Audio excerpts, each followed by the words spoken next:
Obviously, I think the media day is that kickoff for all of us as coaches in relation to getting started and knowing it's right around the corner. A week from today, our players report. We're certainly excited about this season. I think we've had a very, very good off season in relation to the competition. We're a deeper football team that I think than what we've been in the past, and we've got obviously a very, very challenging schedule this year, and we're excited about some of those opportunities. I think the big question for our football team probably is at quarterback, and I don't know that that's been decided. It won't be decided until actually we let them compete here in the preseason camp. But it should be an interesting competition based off of the work ethic of the players. I'm happy to report that even going into summer school that all of our players are already academically eligible, and so we don't have to worry about any of those type of things. We had all 85 of them in our first session of summer school, and they worked hard. This group will put their hard hats on and go to work, and so we're excited to get started. And as coaches, and I think even for our players, and they'd probably say the same thing. We can't get started fast enough. Questions? What's the biggest challenge you feel for this team? Well, I think twofold probably, in the sense that I think our conference is very, very competitive. I think that there's significant athletic parity within our conference, and so consequently, you have to stay healthy and you have to be prepared emotionally to play every week. And then our out-of-conference schedule, I think, is relatively daunting this year in relation to the out-of-conference people that we play.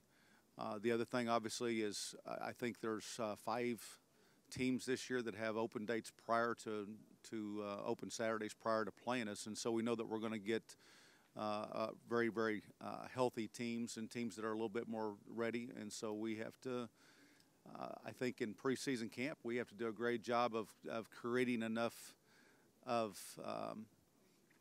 information for our players to digest, and so that we can be very, very multiple. And then I think the other thing, obviously, and this is probably on most everybody's mind, is the post-Colton Browning time frame. And what is that going to look like? We've certainly had to play without him a little bit, and he was never healthy really last year. But there'll be a little bit of a new identity for us on offense, and we're going to miss Colton immensely. He was a tremendous player for us. We designed the whole offense basically to fit him, and now our offense will change a little bit because that guy doesn't come around very often, and so we'll have to rely on, I think, more of our players to make plays for us this next year than just letting Colton kind of go back there and run around. So we'll have a little different offensive identity, but we're excited about that too. I think it kind of brings you back a little bit to some normalcy in terms of football. So we're excited about that.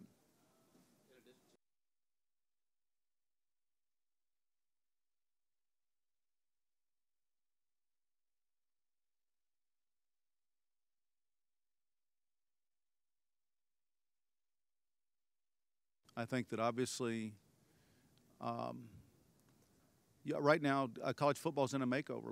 We all understand that, from the power conference autonomy, which I understand some of what drives that. I also understand that there's certain financial things that are out there. There's certainly enough litigation out there to keep every lawyer in the country busy. And all of those things, I think, are shaping college football as we move forward. And I think it's going to be very significant in looking at all of those variables as entities such as ULM, conferences such as the Sun Belt, and everyone else, to take a really an overview rather than just a snapshot. We need more of a portrait of what is the vision in this thing. What's it all need to look like? I don't have that. I don't have the information for that vision. I know that the powers that be do. But I do think it's going to be real significant as we move forward the next 5 years. Obviously, the last 5 with the conference shakeups that we've seen is driving some of this too. And I think that there's still opportunities that are going to be out there for all conferences in relation to that moving forward. Coach, with the coaches electing their favorite, so to speak, what's the key to them living up to that this season? What do you see with that team? Well, I think that, as I said last year, and I've said every year since I've been at ULM since 2010, I think that if you go back, as I did in 2010, not even having been in the conference, and you go back and you look at who wins the conference, it's traditionally that team that's the most mature that stays healthy. And I think that there's no question that that is the key. We had some high expectations last year. I didn't always play the way we wanted to. Some of that was driven by some of our health in relation to the turnstile that we had at receiver and the quarterback situation and all that.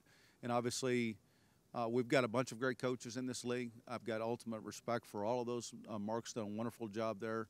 And they have got a lot of returning starters, but in the same sense, too, you know, as they had some injuries late in the season last year, they were impacted by that. I think if you go back and you chart Arkansas State and you look at their starting 11 on both sides of the football over the last several years, they have been the team that has been the healthiest, and good for them. Whatever they're doing is working. They've stayed healthy, and they've been a relatively mature team because they've had some depth, and so obviously they have hit that mark. And for all of the rest of us that haven't attained that yet, then I think that that's a key for us too. I like our team this year, I really do. But I know too, based off the past 2 years, we have to stay healthier. We're deeper than what we've been in the past, but we've had some issues, and we're hopeful that the new turf is going to help some of that, because we've certainly had an uptick in lower body injuries on our own turf in terms of percentage, and our new turf should help that dramatically, because we've had way too many guys be sidelined, and whether it be turf related, I don't know. I just know that the percentages on our injuries on our own turf were substantial in relation compared to other universities and other surfaces. And, yeah, I did. You know, obviously those aren't. I think it's so significant as a coach to have credibility, and I want to always have that, because the moment that you have that, then the players start taking ownership. They take ownership in you, they take ownership in themselves, and they take ownership in the program. They feel like they're part. If you have those kind of visions out there for them, they become part of the bigger identity, and I think that's really important in relation to establishing the right kind of culture. I think we have that going in the sense that we have credibility with our players, and I think moving forward, those players then sell the culture, and they sell us where we don't have to do those things. They sell our credibility. One of the things in relation to announcing our new facility was we obviously it's the university, the state is not having to pay a dime into this, just like the turf and the scoreboard and all of that has been through private donations, which we really appreciate, but we have not been a tax on our own institution as a whole. And we're excited about announcing this facility. It's been something that we've desperately needed. When you look back at our current locker room was set up for 65 players for a 1AA program, an FCS program. And, you know, when you start putting 105 guys into a room that was designed for 65, it can get a little bit awkward after practice. Now, quite honestly, I've got 2 coaches that are actually in closets because we had no other space for them. That's where their offices are, and that's not conducive for recruiting or for even not just recruiting players, but recruiting coaches. And so these are things that were desperately needed. Quite obviously, they were things that should have been done 15 years ago and had not been done. And so we're very, very excited about that. The fact that we know that we're going to get started on it obviously is really significant, because we've all seen programs out there that have the blueprints and have the drawings and have the bulldozer parked out there, and then obviously somebody forgot to get the key for the bulldozer, because nothing ever moves on the bulldozer for 5 or 6 years as they're trying to make something happen. And I think you can lose credibility as a program when those kind of things are happening. And for us, I think that's significant. What's the next step for you guys as a program? Well, obviously, we haven't attained all the things that we wanted. Those are well stated out within our players. You know, I think that wins tend to take care of themselves if you tend to take care of playing well and preparing well. And so that's kind of how we approach things. You know, our players, I think there's 2 really significant phrases that kind of state who we are as a program, and one of them is that kind of put a ball down mentality. We obviously know that we're going to have to play against some difficult people, and we just are anxious, regardless of who we play, just to put a ball down and let's play. And that requires some responsibility, and kind of intertwined in that is We have a saying that we didn't come here to play, that we came here to win. And I think that that's significant for us, not just in football, but in life as a whole, because you have to kind of get up and be prepared to win every day. And we've got to keep that being a part of us. And I think that is a part of us. I think both those things are very much a part of the culture of our team and kind of intertwined with, it runs through every fiber in our body, so to speak. But obviously we haven't won a conference championship. We haven't won the bowl game. These are things that we have some expectation to do. It's very difficult in this conference because of the parity. But we are excited about those opportunities and know that this is going to be a huge challenge again for us this next year. You mentioned some of the big opponents you guys are playing. Obviously, one of them going to Baton Rouge, playing LSU. Sure. How about that opportunity for the program? And what do you think that'll be like for your players? Well, it'll be exciting. I think if you look back at Ray Stofall, for instance, in our program currently, a linebacker that's played a lot of football for us over the last several years. But he's played against LSU. He's played against Auburn and Arkansas and Florida State and Oklahoma and Baylor and Iowa and TCU.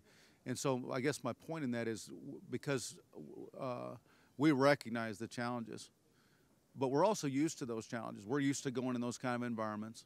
And we treat it like we do every other ball game, quite honestly.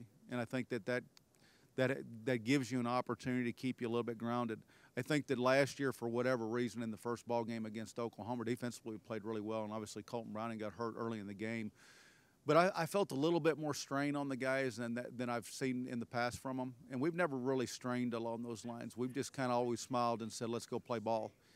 And maybe the pressures from the earlier season had done that to us. And I think we've talked about that openly with our players, and I think we've got to get back to that mode of, just let's go out and play ball. But we're looking forward, obviously, to LSU, but we're also looking forward to all the rest of our games, and we'll play them one at a time. I know it's coach talk, but it's true, and try to enjoy each one of those moments and try to get better on a weekly basis.